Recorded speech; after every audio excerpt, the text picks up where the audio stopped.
There are plenty of questions and very few answers after 4 students at the University of Idaho were found murdered in their off-campus house. An American woman accused of conspiring to kill her husband in the Bahamas. Houston man is in jail tonight for allegedly shooting his girlfriend in the head. It's being called a crime of passion. Crimes of passion have captivated the public's attention for centuries as the depths of human emotions collide with the darkest corners of the human psyche. These crimes, driven by intense feelings of love, jealousy, or betrayal, have left a trail of tragedy and horror in their wake. Oscar Pistorius, also known as Blade Runner, gained international fame as a South African sprint runner and Paralympic champion. However, this success was overshadowed by a crime of passion that shocked the world. On February 14th, 2013, Pistorius shot and killed his girlfriend Riva Steenkamp. The incident occurred in the early morning hours, with Oscar claiming that he mistook Riva for an intruder. The murder trial that followed captivated global attention. Oscar Pistorius faced charges of premeditated murder, with the prosecution arguing that he intentionally shot Riva Steenkamp after an argument. However, Oscar's defense claimed it was a tragic accident, fueled by Oscar's crippling fear of his crime due to his disability. Ultimately, the judge delivered a verdict in September of 2014. Oscar Pistorius was found guilty of culpable homicide, also known as manslaughter, for negligently causing Steenkamp's death. He was denied parole in 2023 and will be up again for it next year. Another appeal for parole rejected. Now, Oscar Pistorius will spend at least another year behind these bars. Mrs. Steenkamp, do you believe that Oscar is remorseful? No, never. He's not remorseful or rehabilitated. The Lorena Bobbitt case, which unfolded in the early 1990s, captivated the nation. Lorena Bobbitt, a resident of Manassas, Virginia, became a household name when she made headlines for the aggravated assault and mutilation of her husband, John Wayne Bobbitt, on June 23, 1993. Her husband allegedly abused Lorena for years prior to the alleged incident. In the early hours of that fateful night, while John was asleep, Lorena took a kitchen knife and severed his penis. Now, horrified by her actions, she fled the scene in her car, taking the detached organ with her. After the incident, John Wayne Bobbitt was rushed to a nearby hospital where he underwent successful surgery to reattach his penis. Following the incident, Lorena Bobbitt was charged and arrested with malicious wounding. The trial was highly publicized and garnered extensive media coverage.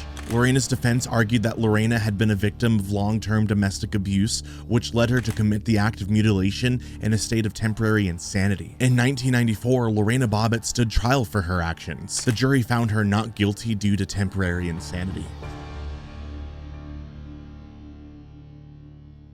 The Pamela Smart case gained national attention in the early 1990s, captivating the media and the public. Pamela Smart, a 22-year-old high school media coordinator in New Hampshire, was accused of orchestrating her husband's murder in May of 1990. She was accused of having an affair with a 15-year-old student named Billy Flynn and manipulating him into carrying out the murder. Billy Flynn and 3 other teenagers entered the Smart residence and shot Greg Smart, execution style. Pamela's trial garnered intense media coverage, with cameras capturing every moment of the proceedings. The prosecution painted Pamela Smart as a seductive and manipulative woman who used her position of authority to coerce young Flynn into committing the heinous crime. On the other hand, the defense argued that Billy Flynn acted independently and that Pamela Smart had no involvement to the crime. Despite maintaining her innocence throughout the trial, Pamela Smart was convicted in March 1990 and sentenced to life in prison without the possibility of parole. Over the years, numerous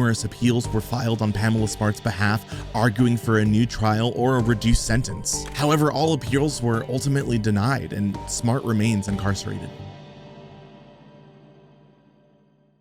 Jean Harris was an esteemed educator and headmistress of the exclusive Madeira School in McLean, Virginia. Dr. Herman Tarnover was a prominent cardiologist and the author of the best-selling book, The Complete Scarsdale Medical Diet. He and Harris had been in a romantic relationship for several years before it eventually unraveled. The couple's relationship was marked by ups and downs, with jealousy and despair eventually taking their toll. On the evening of March 10th, 1980, tragedy struck. Jean Harris reached a breaking point, consumed by a mix of jealousy and despair over their failed relationship. Unable to cope with her emotions, she resorted to violence, eventually shooting Dr. Tarnower at his home in Purchase, New York. Following the murder, Jean Harris was brought to trial. The defense argued that Harris had not planned the murder but had acted impulsively in the grip of overwhelming emotions. However, the prosecution painted a different picture, portraying Harris as a woman driven by jealousy and bitterness. In 1981, Jean Harris was found guilty of second-degree murder and sentenced 15 years to life in prison. Despite the appeals and public support she received, the conviction remained.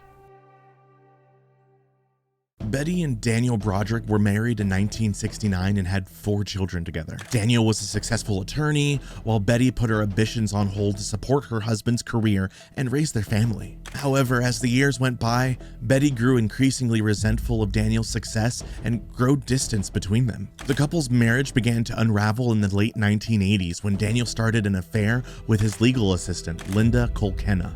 Betty was devastated by the affair and saw it as the ultimate betrayal. She refused to grant Daniel a divorce, hoping he would return to her and their family.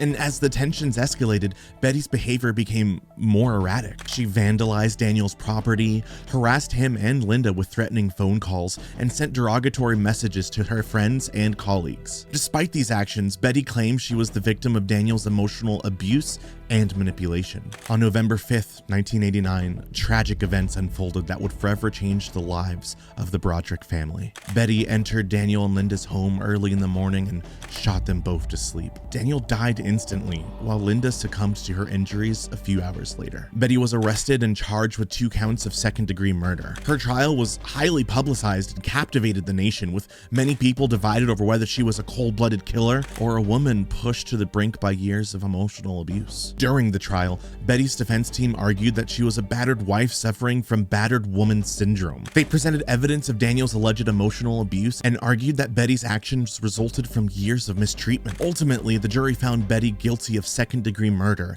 and she was sentenced to 32 years to life in prison. Her case continues to be a topic of interest and debate, raising questions about the complexities of domestic violence and the limits of self-defense. This is also a good time for me to let you guys know that my podcast Graves is now live on Spotify and other platforms, and you can listen to previous cases and stories from the link down below.